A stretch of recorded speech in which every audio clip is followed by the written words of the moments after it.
Well, hello and welcome. Lanita, the scrappy grandma here, and this is our Torah portion playlist, and we are on week 3.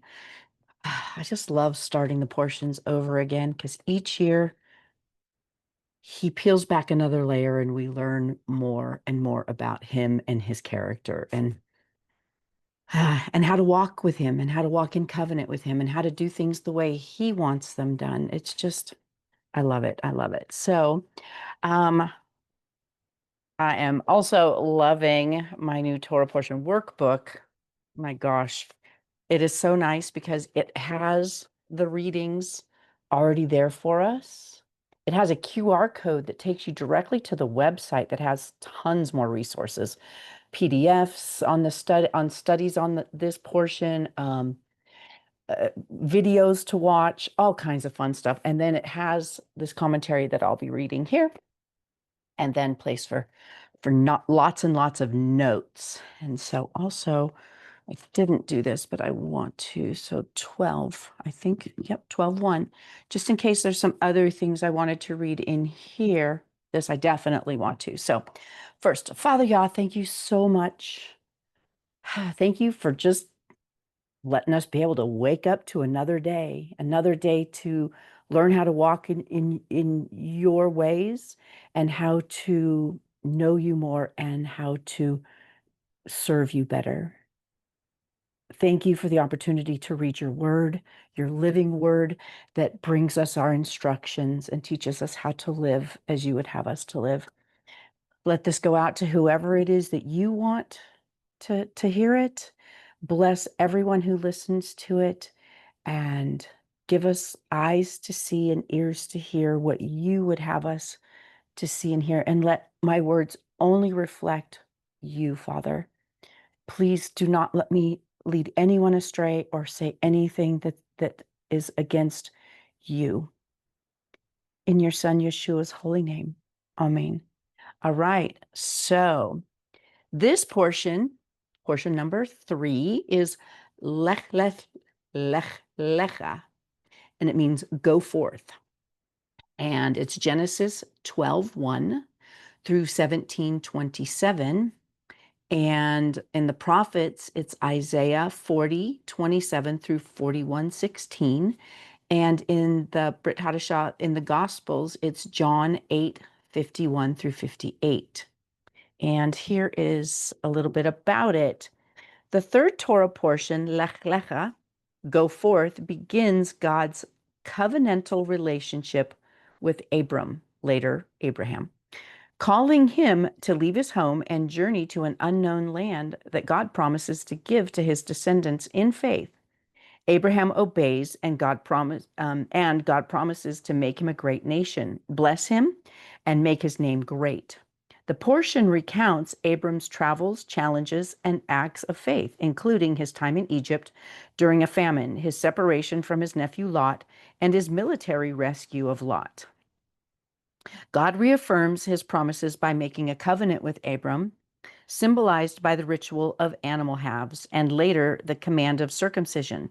Abram's name is changed to Abraham, and his wife Sarai becomes Sarah, as God promises them a son Isaac, through whom these covenantal blessings will continue.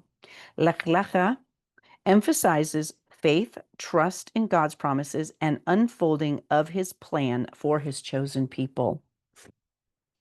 And I'm reading out of the Complete Jewish Bible, and I have a Complete Jewish Study Bible that has some really cool little notes here and there throughout it. And this one I love because Abraham wasn't a Jew. Abraham wasn't even a Hebrew. Abraham was a Gentile. He came from a foreign nation. And so here it is, Jewish-Gentile relations. Abraham the Gentile who fathered the Hebrew people, the Jewish people even, because Jewish means from the tribe of Judah, which is only one of the 12 tribes. So Genesis 12:1 through 3, the call of Avram, is both significant and extraordinary. In Genesis 12:1 through 3, God tells Avram to leave his home and go to a land he does not know. Get yourself out of your country, away from your kinsmen and away from your father's house, and go to the land that I will show you. Genesis 12:1. God commands to go forth, Lech-Lecha, is both emotional and geographical for Abram. In leaving in Genesis 15:7, his country of origin, Avram abandons his home, birthplace, family, friends, and security of his father's house, and even his inheritance. The sage Rashi notes that in Hebrew, the phrase Lech-Lecha carries a weight of urgency when God commands, go forth. Go by yourself, do not hesitate, but go immediately. Boy, have any of us had any of those where we've been told, go do now. I have. Wait a minute. Yeah, I'm going through that right now. The sages all concur that Avram's departure and abandonment of his whole life was abrupt. Wow, this is going to be interesting. So, this is comparable to Yeshua's call to the disciples who immediately left their nets to follow him. Matthew 4:20. In taking Avram out of the nations, the Gentile nations, God commissioned him and his descendants after him, the Hebrews, to be a blessing to the entire world. Genesis 12:2. In calling Avram away from and all that he knew, God commissioned him and his descendants to be holy or set apart. Kodesh just means set apart, different, be peculiar. Don't do things the way that you've learned. This is basically what we're called when we're called to come out of the church that we've known our whole lives, and be set apart. Because unfortunately, the churches these days, they are so entangled in the worldly, in the worldly practices, and we're to be set apart. We're not supposed to do things the way the world does them. We're supposed to be set apart. So, and set apart for his use, Father's use. This defines the Abrahamic calling in which the responsibility of Israel and the Messianic Jew today is to be a light to the nation so that salvation might spread to the ends of the earth. Not just, not just the responsible of Israel and the Messianic Jew, but all of those that the Father is calling back to do Bible things in Bible ways, to follow his instructions. We're to be a light to the nations, to the Gentiles, so that because once you're grafted in, you're grafted into the nation of Israel. You're grafted into the commonwealth of Israel. You basically become a citizen, not of the state over there, the country of Israel, but the spiritual family of Israel, of being part of followers of the Most High. So we're to be a light to the nations so that salvation might spread to the ends of the earth. Isaiah 49:6. Literally, there were no Hebrews or Jews until God called Abram a Hebrew, and so here, in Hebrew just means crossed over, one who's crossed over. So he crossed over from what he was to, from the life he knew to the life that Yah took him into. Let's see here. There were no Hebrews or Jews until God called Abram a Hebrew to be the physical father of all 12 tribes of Israel. This says the Jewish people, but of course it's a Jewish Bible. But he was called he was the father of all the Hebrews, all 12 tribes of Israel, and the spiritual father of both Israel and Christians. So that was really interesting to share before we get into it. So, okay, let me share my screen. There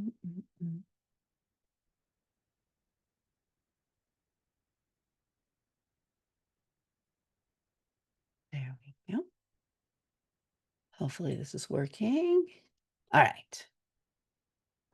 Now Adonai said to Abram, get yourself out of your country, away from your kinsmen and away from your father's house, and go to the land that I will show you. I will make of you a great nation, and I will bless you, and I will make your name great, and you are to be a blessing. I will bless those that bless you, and I will curse those who curse you. And by all and by you, all families of the earth will be blessed. So, when people talk about, I will bless for Israel, I will bless those who bless you, and I will curse those who curse. This goes all the way back to Abram of that blessing and those curses. So before Israel even existed. So Abram went as Adonai had said to him, and Lot went with him. Abram was 75 years old when he left Haran. Abram took his wife Sarai, his brother's son Lot, and all their possessions which they had accumulated, as well as the people they had acquired in Haran, meaning they had a following. People looked up to them, people followed them. Plus, they maybe had servants and stuff as well. Then they set out for the land of Canaan and entered the land of Canaan. Abram passed through the land to the place of Shechem, to the oak of Moreh. The Canaanite were then in the land. Adonai appeared to Abram and said, to your descendants, I give this land. So he built an altar there to Adonai, who had appeared to him. He left that place and he went to the hill east of Bethel, and pitched his tent. With Baal to the west and Ai to the east, he built an altar there and called on the name of Adonai. And Abram traveled on, continuing north to the Negev. But there was a famine in the land, so Abram went down into Egypt to stay there because the famine in the land was severe. When he came close to Egypt and was about to enter, he said to Sarai, his wife, here now, I know that you are a good-looking woman, so that when the Egyptians see you, they will say, this is his wife, and kill me, but keep you alive. Please say that you are my sister, so that it will go well with you go well with me for your sake, so that I will stay alive because of you. Then Abram entered Egypt, and the Egyptians did notice that the woman was very beautiful. Pharaoh's princes saw her and commanded her to Pharaoh, so the woman was taken into Pharaoh's house. And he treated Abram well for her sake, giving him sheep, cattle, male and female donkeys, male and female slaves, and camels. But Adonai inflicted great plagues on Pharaoh and his household because of Sarai, Abram's wife. And Pharaoh called Abram and said, what is this that you have done to me? Why didn't you tell me that she was your wife? Why did you say she is my sister, so that I took her to be my own wife? Now, therefore, here is your sister, take her and go away. And then, so Pharaoh gave orders concerning him and his men, and they sent him on his way with his wife and everything he had. Now, another book that I had, because, here's where we start questioning. It's like, well, Abram's a liar, he's lying. She's not his sister, and, but there's a lot of different things in those days that there's a few different beliefs about this. One is Sarai is his sister, and I have a commentary that has the genealogy, and Terah is Abram's father, but it also has here that Sarai is his sister, Nahor and Haran are his brothers. So they had 4 children, and Sarah is his sister. from another mother. Now, I've also heard that Sarai, I think, was Haran's daughter, Lot's sister. I can't remember that one for sure. But it's interesting. I mean, they definitely, if he wasn't, if she wasn't his sister, um, there's that maybe she was his niece. Like Lot was his nephew, and he took Lot and took care of him.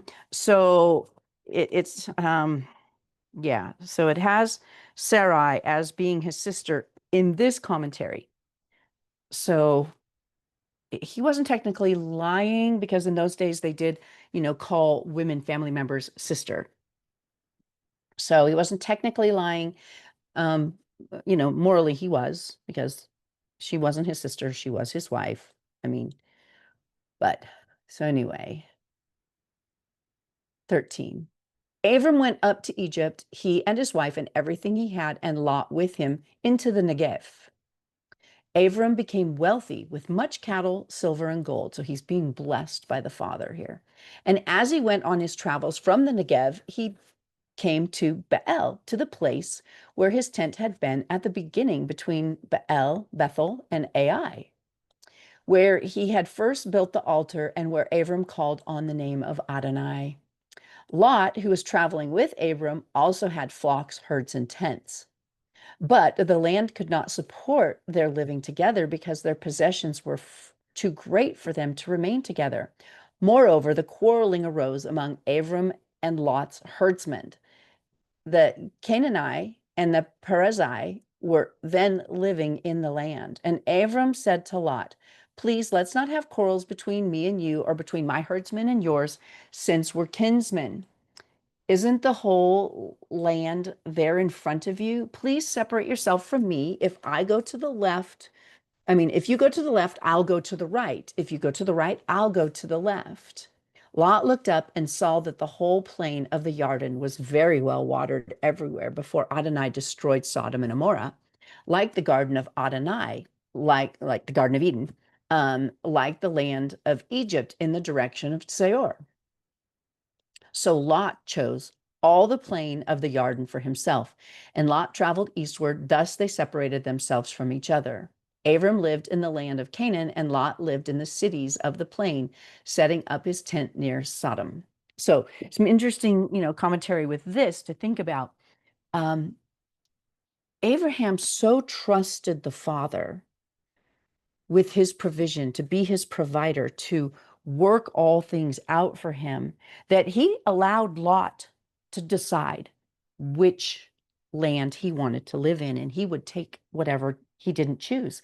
And Lot, being more selfish, he took the better land for his herds. Abraham had herds, Lot had herds. But Lot went ahead and he took, the better land for their needs. Abraham then was left with the hill country. But Abraham trusted the Father. He trusted that however it was going to work out was going to be exactly what he needed because the Father had made the promises. So now the men of Sodom were evil and committing great sins against Adonai. Adonai said to Abram, after Lot had moved away from him, look all around you from where you are, to the north, to the south, to the east, and to the west. And all the land you see, I will give you and your descendants forever. And I will make your descendants as numerous as specks of dust on the earth, so that if a person can count the specks of dust on the earth, then your descendants can be counted. And look today. The northern 10 tribes of Israel got scattered and have assimilated into all the other countries throughout the world now. They don't even know the lost 10 tribes that Yeshua came, he said, I came but for the lost 10 tribes that are scattered out amongst the world. People don't even know their heritage any longer. And in the Bible, it was prophesied that they would be scattered and they would lose their genealogy, their heritage. They wouldn't even know that they were, a child of, you know, Abraham or Abraham, Isaac, Jacob. They didn't, they would lose their heritage of being a Hebrew. Um, so get up and walk through the length and the breadth of the land, because I give it to you. Abraham moved his tent and came to live by the oaks of Mamre, which are in Hebron. There he built an altar to Adonai. When Amraphel, the king of Shinar, Ayak, Aryach, king of Alisar, Kedorla, Omar, king of Elam, and Tidal, king of Goyim, they made war together against Bera, king of Sodom, and against Bersha, king of Amorah. Shinav, king of Ada, Shemever, king of Tezvoim, and the king of Bela, which is the same as Tezor. All the latter kings joined forces in the Siddim Valley where the Dead Sea is. They had served Kedorla Omar 12 years, but in the 13th year, they rebelled. And in the 14th year, Kedorla Omar, the king of, and the kings with him came and defeated the Raphaim in Ashkot, Karnaim, the Zuzim in Ham, and Amin in Shava Kitchatayim. Okay. And the Hori at Seir, their mountain, all the way to El Paran by the desert. Next, they turned back and came to in Mizpah, which is the same as Kadesh, and defeated all the country of the Amalekite, and also the Amorite who lived in Hatzon Tamar. Then the kings of Sodom and Amorah, Admah, Tazvaim, and Bela, that is Tizara, Tizar, came out and arrayed themselves for battle in the Siddim Valley against Kedorla, Omar, king of Elam, Tidal, king of Goyim, Amraphel, king of Admah, king of Elasar, 4 kings against 5. Now the Siddim Valley was full of clay pits, and when the kings of Sodom and Gomorrah fled, some fell into them, while the rest fled to the hills. The victors took all the possessions of Sodom and Gomorrah and all their food supply. Then they left. But as they left, they took Lot, Abram's brother's son, and his possessions, since he was living in Sodom.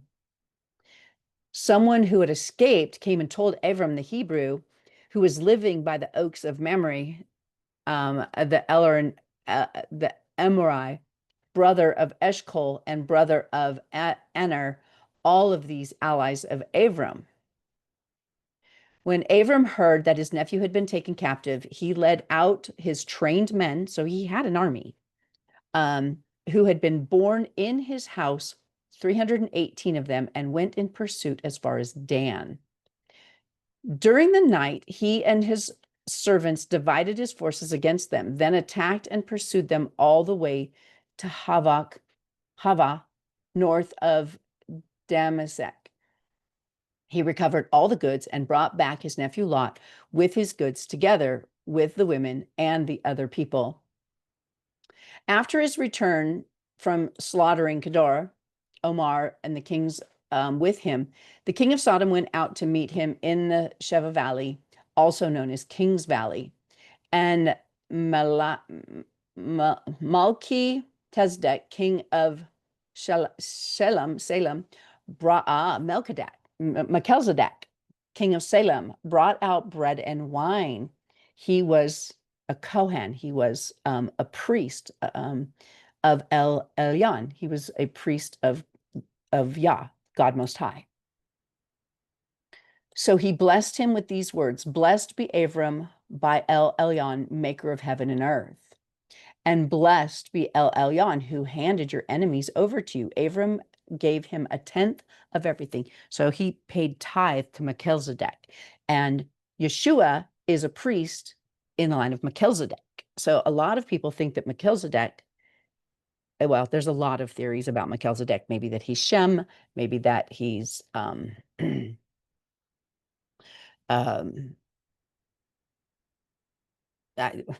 Yeshua, there's just a bunch of different, so, but he is a priest of the Most High. And the first one that's mentioned. So the king of Sodom said to Abram, give me the people and keep the goods for yourself.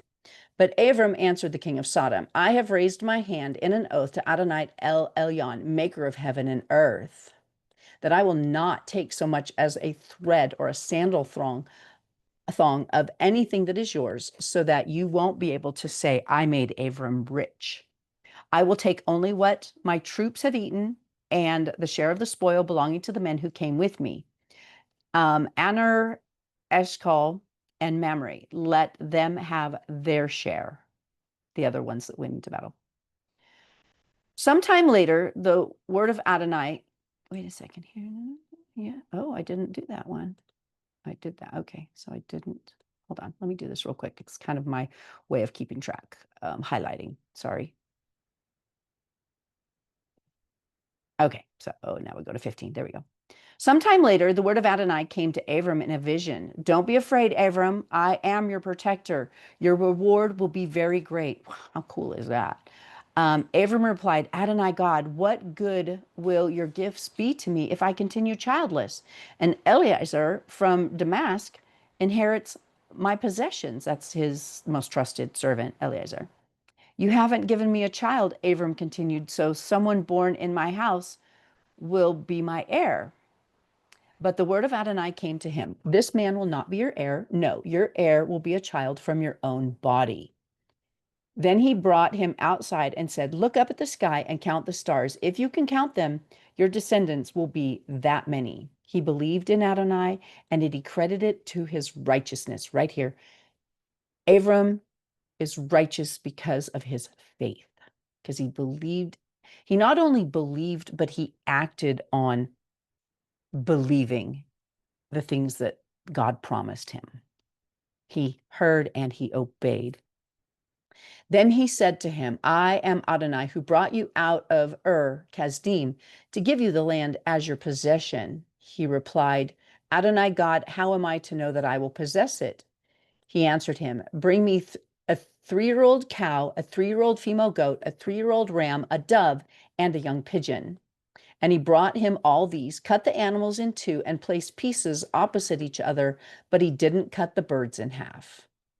Birds of prey swooped down on the carcasses, but Abram drove them away. And as the sun was about to set, a deep sleep fell on Abram. Horror and great darkness came over him. Adonai said to Abraham, know this for certain, your descendants will be foreigners in a land that is not theirs. They will be slaves and held in oppression for 400 years. He's prophesying about Egypt. But I will also judge that nation, the one that makes them slaves. Afterwards, they will leave with many possessions. As for you, you will join your ancestors in peace and be buried at a good old age. Only in the 4th generation will your descendants come back here, because only then will the Amori be ripe for punishment. I've never seen that before. Okay. After the sun has set and there was a thick darkness, a smoke firing pot, a flaming torch appeared, which passed between these animal parts. And well, I'll finish this. And then that day, Adonai made a covenant with Abram. I had given this land to your descendants from Vadi to Egypt, to the great river, the Euphrates River, the territory of Kenai and Kinzi and Kadmoni, the Hittite, the Perizzite, and the Rephaim, the Emori, the Canaanite, and the Gershai, and the Uvzi.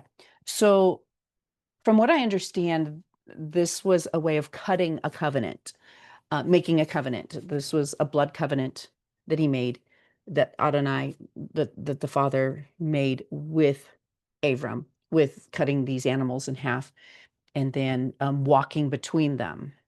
And so what else was I going to say in here? I forget now. Oh, where does it say? Only in the fourth generation will your descendants come back here. I'd never seen that before. Um, so interesting. I'm gonna have to look that up in one of my other Bibles. And I'm thinking that MRA will be ripe for punishment, meaning those nations that then they'll be ripe for punishment.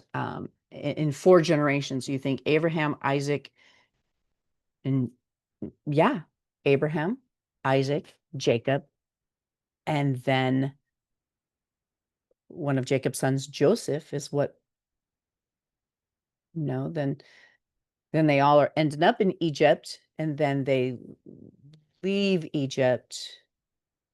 So Abraham's not considered. So Isaac, Jacob, the 12 tribes, and then their children are the ones that, hold on here. Only in the fourth generation will your descendants come back here. So that's, yeah, and that's when they leave Egypt. Interesting. Now, Sarah, Abram's wife, had not borne him a child, but she had an Egyptian slave girl named Hagar. We take things into our own hands. So Sarai said to Abram, "Here now, Adonai has kept me from having children, so go in and sleep with my slave girl, and maybe I'll be able to have children through her." And Abram listened to Sarai. Once again, just like Adam listened to his wife Eve and ate the fruit, Abram's listening to his wife Sarai. We have to be really careful what we suggest to our husbands. And they need to be really careful to discern when it's not of him and not do things our way, but do things his way. So it was after Abram had lived 10 years in the land of Canaan and that Sarai, his wife, Abram's wife, took Hagar, the Egyptian, her slave girl, and gave it to Abram, her husband, to be his wife. Abram had sexual relations with Hagar, and she conceived. But when she became aware that she was pregnant, she looked on her mistress with contempt. So she got haughty about it and got prideful. Sarah said to Abram, "This outrage being done to me is your fault.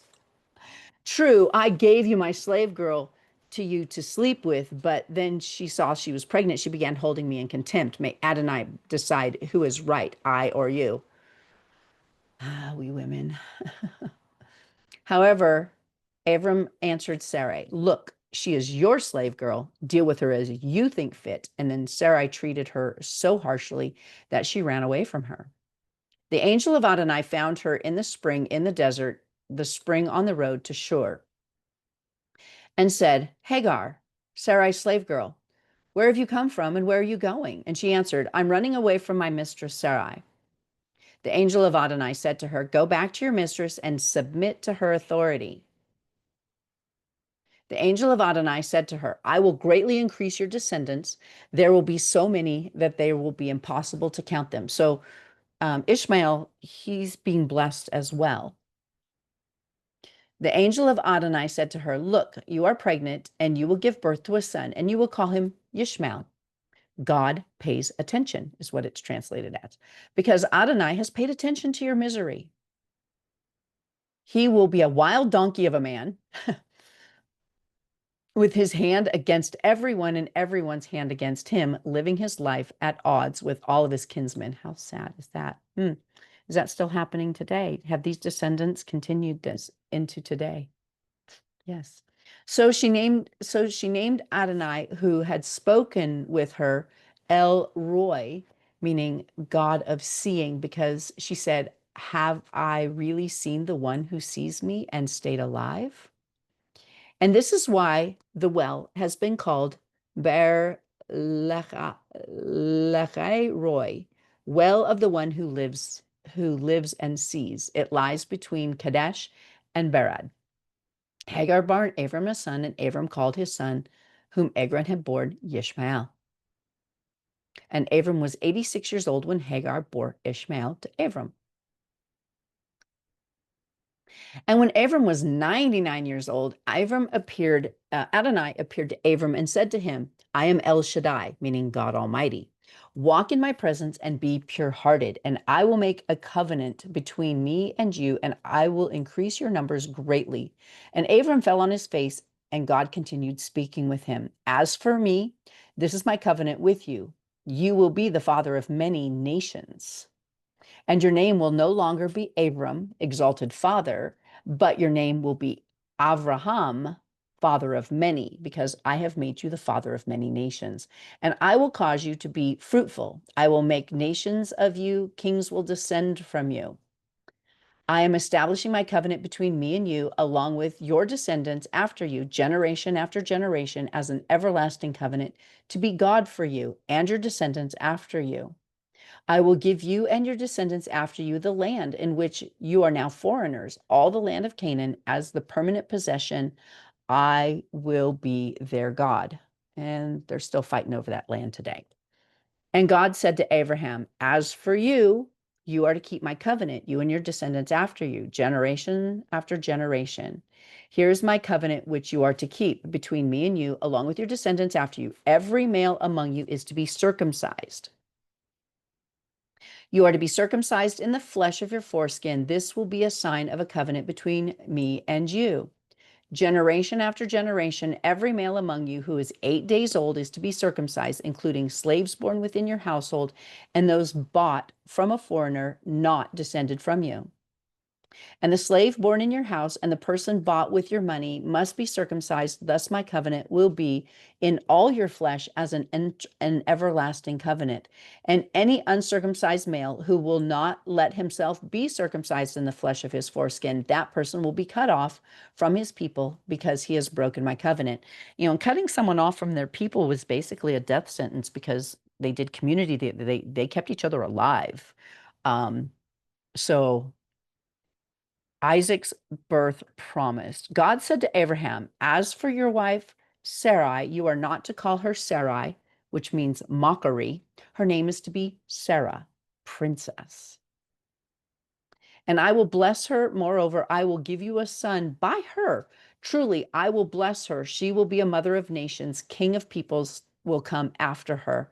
At this, Abram fell on his face and laughed, and he thought to himself, will a child be born to a man 100 years old, and will Sarah give birth at 90?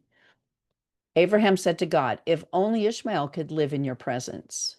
God answered, no, but Sarah, your wife, will bear you a son, and you will call him Yitzchak. Laughter. I will establish my covenant with him as an everlasting covenant for his descendants. That's Isaac. But as for Ishmael, I have heard you, and I have blessed him, and I will make him fruitful and give him many descendants, and he will father 12 princes, and I will make him a great nation. But I will establish my covenant with Yitzchak, whom Sarah will bear to you at this time next year.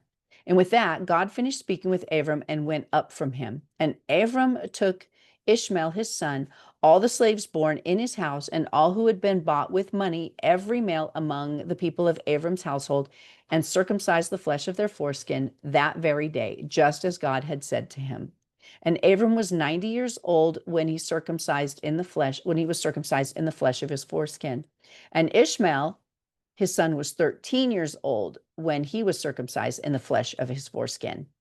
And Abraham and Ishmael, his son, were circumcised on the same day. And all the men in the household, both slaves born in his house and those bought with money from a foreigner, were circumcised with him. Interesting. So you see here, Ishmael's 13 years old and Isaac's not even conceived yet. So in another portion where it talks about, when Hagar and the boy are going and, when they get sent out, that boy is a young man. I mean, he's a teenager. He's going to be 14, 15. No, because so he's going to be 16, 17 years old. So yeah, he's going to be a young man at this time because, he's 13 here. It's going to take, 9 months, or so. Yeah, 9 months. He says when he comes back in a year, 9 months for him in the womb, Isaac in the womb, And then it's like 2.5, 3 years before they're weaned. So 13, 14, 15, 16, 16, 17 years old. So when it's, I know with my mind, when I was, always read this, when it says, Hagar and the boy went into the wilderness, Abraham sent them away.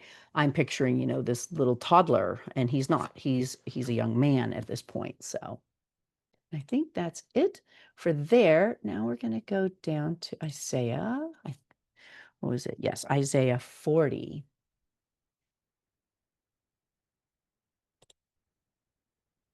27 through 16. Here we go.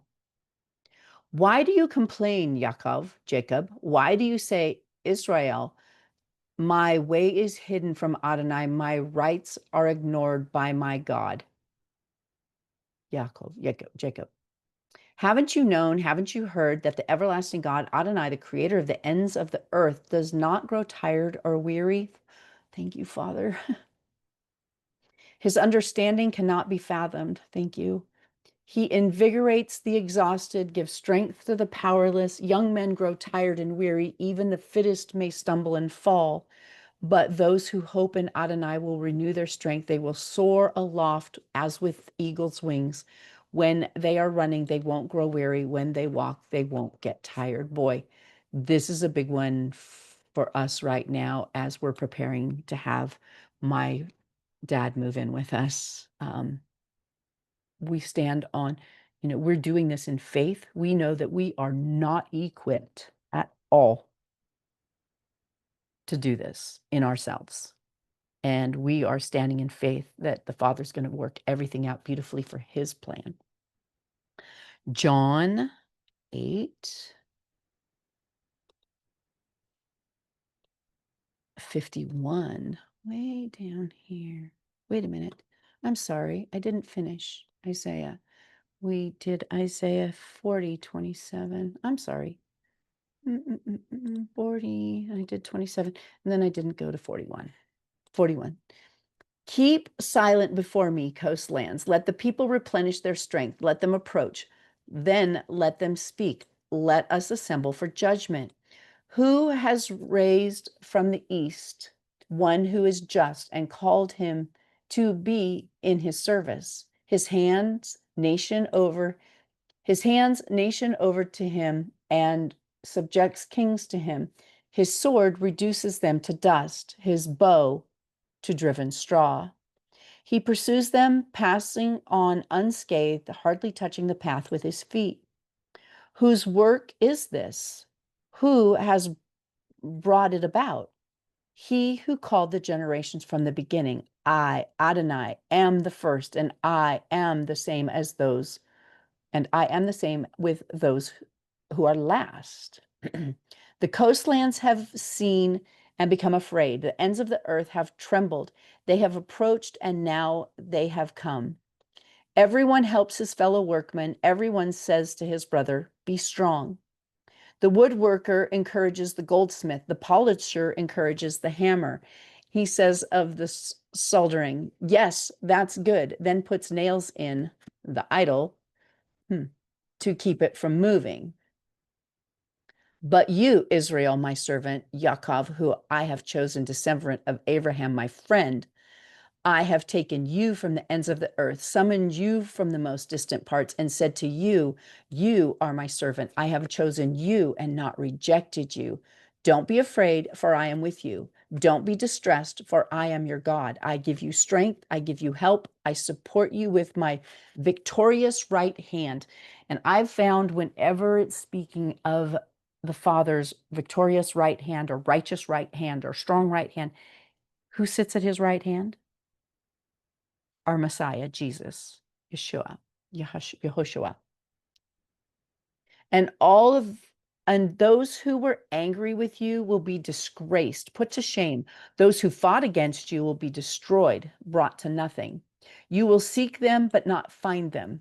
Those of you who contend those who contend with you, yes, those who made war with you will be brought to nothing, nothing at all. For I, Adonai, your God, say to you, as I hold your right hand, have no fear. I'm here to help you.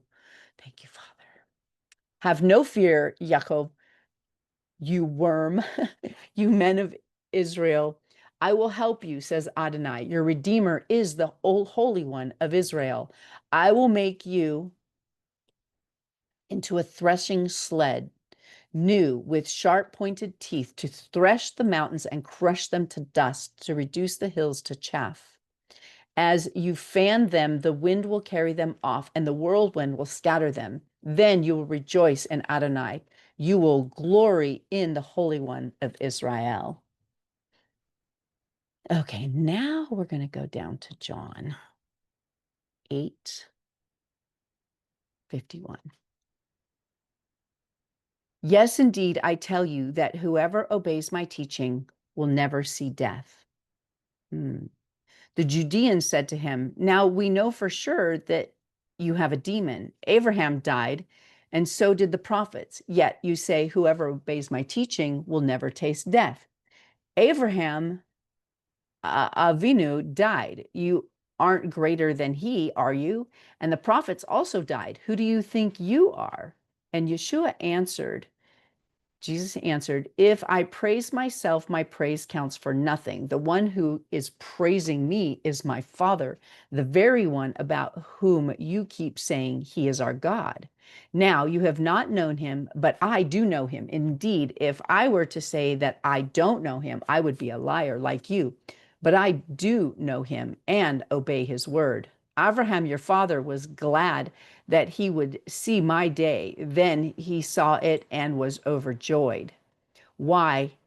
You're not yet 50 years old, the Judeans replied, and you have seen Abraham? Jesus said to them, yes, indeed, before Abraham came into being, I am. Ooh, no wonder he upset them. At this, they picked up stones to throw at him, but Yeshua was hidden and left the temple grounds. So, lots of stuff going on here. I love these portions. Leave in the comments if you have any questions or if something was revealed to you this week that you hadn't seen before.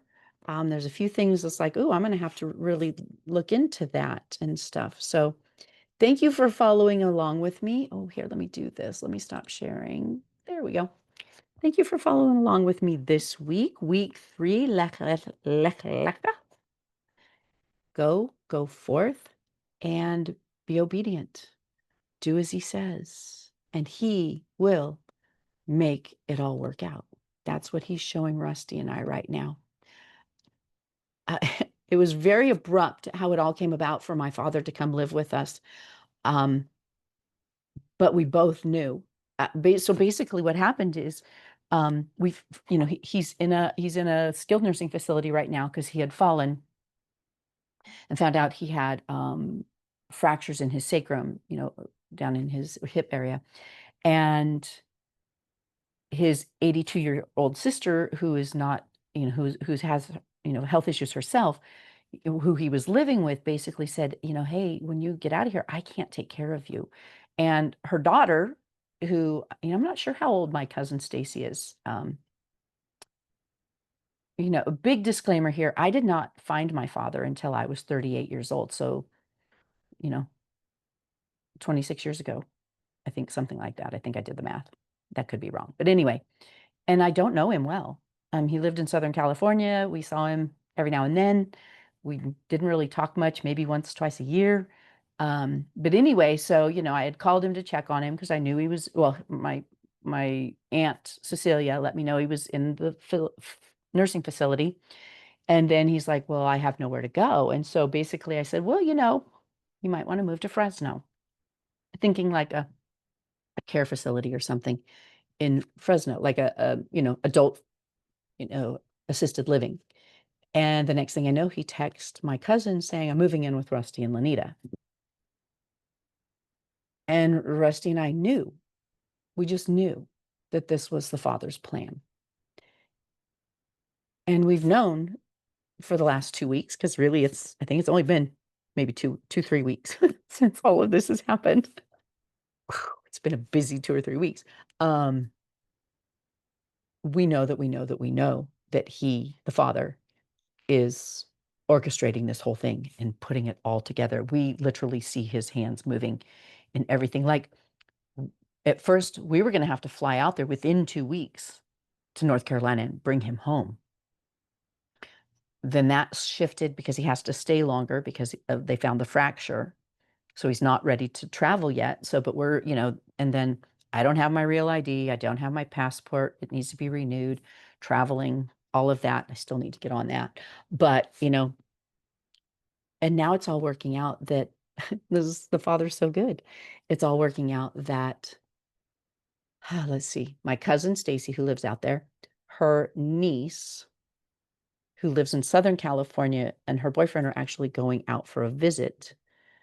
And they're going to be staying a couple weeks and then flying back. And originally we were going to see if they could fly my dad's cats back here, because he's coming with 2 cats also. And but then it's like, well, why don't they bring him as well? And it's just so working out too that his physical therapist, and that they're coming back November 23rd-ish, around that time, 24th. It just so happens his physical therapist says he needs a whole nother month of therapy, which from now to then is a month, before he'll be ready to travel. So, oops. Say hello to June. Hi, June, June. Hi, Puss. Hi. We'll see how the 3 cats get along and the dog. But anyway, so look, he has just orchestrated. Now we don't have to fly, and they'll bring him down to LAX, down in LA, and then we'll just have to go get him and bring him home. So, the Father is just showing up. I have a friend, my friend Gina. Thank you, Gina. Hi, Gina, who just messaged me, and she has a hospital bed. And it's just like people, a friend, we have a wheelchair. Just the Father is just showing up. Get off the table. No cats on the table. No, stay off the table. His cats are used to getting up on the counter and tables and stuff too. That's going to be interesting because, yeah, I don't allow cats on my, no. So lots of stuff. Lots of changes and things. So anyway, but yeah, the Father is, we strap into the ride every day and see where he takes us. And sometimes it's terrifying and sometimes it's exhilarating, but it's always good. So anyway, sorry about the ramble, but I will let you all go. Be blessed. We'll see you next week. Thanks for following along. And like I said, if there was anything new revealed to you this week, or any comments or concerns, something maybe I said that, it's like, I don't know that that's true or whatever, let's have a talk about it. Put some comments down in the comments. Let me know your thoughts. I love you all. We'll see you next week. Y'all willing. Be blessed. And now let me see how I end all this. There we go.